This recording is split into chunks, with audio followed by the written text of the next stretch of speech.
Hai Sobat Roll Chess, terima kasih sudah klik video ini dan kita akan bahas salah satu permainan terbaik kembali dari ajang Grand Final Speed Chess Championship antara Magnus Carlsen berhadapan dengan Alireza Firuza. Nah, ini salah satu game menurut saya yang harus kita bahas juga dan kita pelajarin teman-teman, karena ini menampilkan taktik yang sangat menarik. Nah, sebelum itu jangan lupa klik tombol like-nya dulu, share dan subscribe, dan jangan di skip iklannya guys.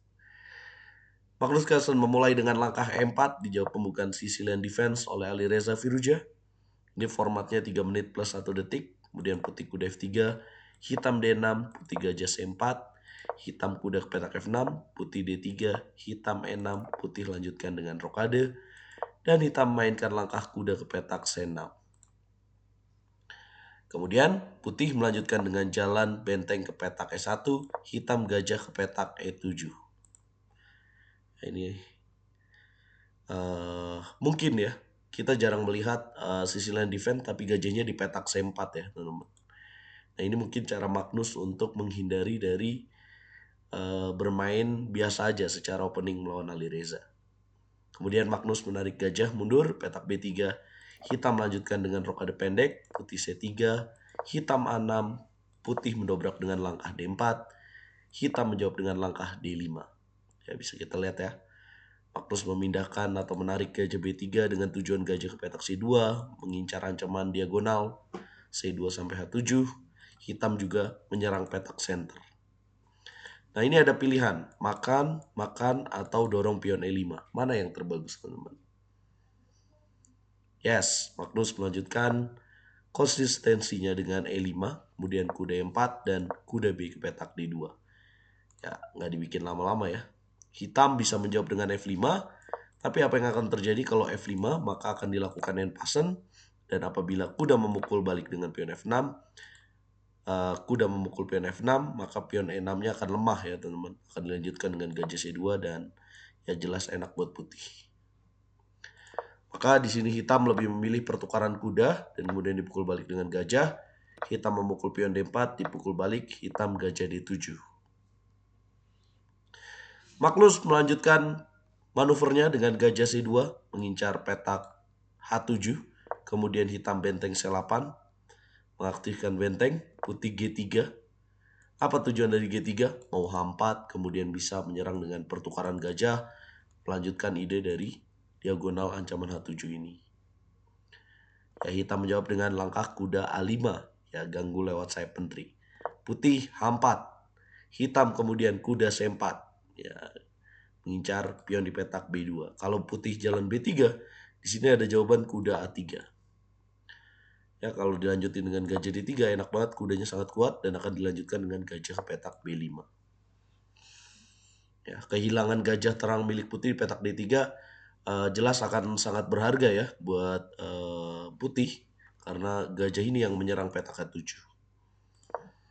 Apa langkah terbaiknya? Yes, gajah mundur petak C1, hitam menambah tekanan, mengancam pion petak B2, sama kalau B3 ada kuda A3 juga, kalau gajah D3 ada gajah B5.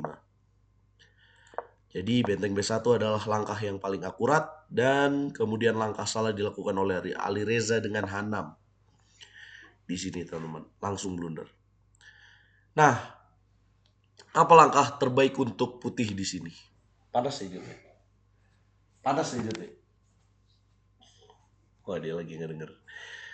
Ya, H6 di sini adalah langkah yang kurang bagus ya, teman-teman. Teman-teman kalau jadi pemain putih apa langkah terbaiknya? Karena setelah langkah H6 ini putih langsung unggul besar. Yes, menteri D3. Ya, ancaman diagonal ini tidak bisa dicegah. Kalau G6, pionnya akan jatuh di petak H6. F5 adalah langkah yang harus dimainkan di end passen. Ya, tapi kira-kira ada nggak sih langkah yang lebih baik dari H6?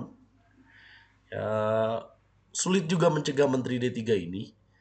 Mungkin adalah langkah F5 atau F6 ya. Kalau F5 mungkin akan di end passen, kemudian akan dimakan lagi dengan pion G, akan dilanjutkan dengan let's say B3 gitu ya.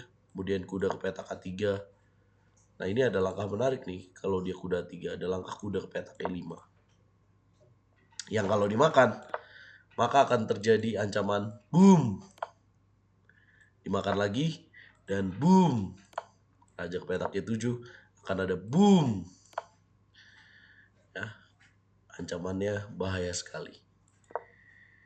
Nah, jadi F5 Dian Pasen dimakan lagi, kemudian B3, langkah terbaik kuda D6, gajah ke petak H6, kemudian benteng ke petak F7, dan putih akan lanjutkan dengan benteng C1 seperti ini. Masih unggul putih sih, tapi ini lebih baik lah daripada dengan langkah H6 ini yang membuat putih unggul besar. Ya, Dian Pasen, kemudian masuk menteri H7, kemudian raja F7 dan boom sikat makan H6. Apabila benteng H8 di sini mengancam, maka ada jawaban menteri ke petak G6. Apabila raja ke petak F8 ada menteri makan F6. Ya, raja mundur ke petak G8 maka akan dilanjutkan dengan gajah B4. Gajah F4 simple. Kemudian gajah D4 diambil. Dan di sini Magnus tidak memainkan langkah terbaik ya. Dia lebih memilih raja G2. Seharusnya di sini ada langkah gajah G5. Ya, yang apabila hitam terpancing makan F2, raja G2, kemudian makan. Apa yang akan terjadi? Yes, checkmate gajah G6. Ya, tapi Magnus juga tahu kalau gajah F2 tidak mungkin dilakukan ya. Karena ya bahaya sekali.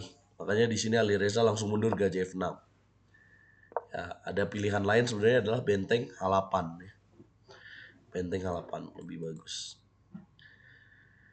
Ya, gajah mundur ke petak F6 dilanjutkan dengan B3, kuda A3, Magnus menyerang, raja E7, sikat G7, sikat lagi, sikat, kemudian raja ke petak D6, skak E5, raja ke petak E7 kembali. Jika raja ke petak C6, apa yang akan terjadi? Maka akan dilanjutkan dengan benteng EC1, kemudian raja ke petak B5, menteri E2, raja ke petak A5 akan diskak, ya. Raja naik, kemudian skak lagi petak D1, raja B5, dan baru deh datang kuda D4. Akan checkmate. Nah, makanya dia pilihannya raja E7, kemudian menteri G7, dan datang lagi benteng D1. Dan ya, kuda C2 dimainkan oleh Alireza.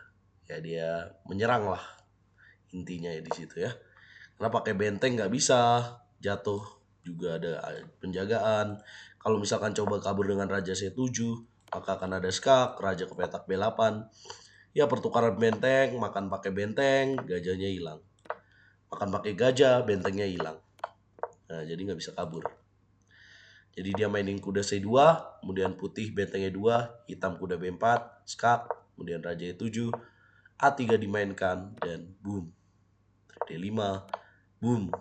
Dan ya, gajah 4 tarik, benteng menumpuk, B4, kemudian gajah 8, H5, tinggal dorong pionnya aja ini ya. Kemudian dimainin kuda D8, kuda E5, dan kuda F7. Kalian pasti tahu ya, apa langkah terbaik di sini putih untuk bisa menang, teman-teman? Saya kasih waktu. Yes, kuda ke petak G6. Checkmate. Ya, Magnus sangat superior di final ini. Ini adalah final dengan skor yang paling tinggi di Speed Chess Championship. Dan Magnus kalau tidak salah 4 kali memenangi Speed Chess Championship ya. Dan ya praktis Alireza ngebut di awal, tapi lama-lama ketika dia udah kalah marginnya cukup besar, akhirnya membuat Magnus Carlsen unggul dengan sangat jauh sekali. Nah, kalau kita bahas langkah yang harus diwaspadai ya pada saat kita melawan dengan gajah seperti ini, ya adalah kalau kita balik ya, secara teori ya di sini ketika putih D4 ya ada pilihan langkah B5 sebenarnya. Ya, jadi tidak D5. Nah, nanti ketika putih E5 maka akan dimakan. Nah ini lebih baik untuk hitam. Kayak gini. Nah dengan langkah D5 tadi maka kesempatan E5 dan kemudian ditukar dengan kuda BD2 ini jadi enak putih kan. Gajahnya hidup sekali. Apalagi dimakan gini. Gak ada yang mengganggu. Nah, itulah yang bisa kita pelajari dari game ini teman-teman. Gimana komentar kalian? Jangan lupa bantu video ini berkembang dengan cara like, share, komen, dan subscribe. Teman-teman Herald Chess akan mengikuti PON sampai tanggal 19 September. Mohon doanya semoga Herald Chess sukses mendapatkan medali emas. Catur Yes Indonesia Jaya Bosku.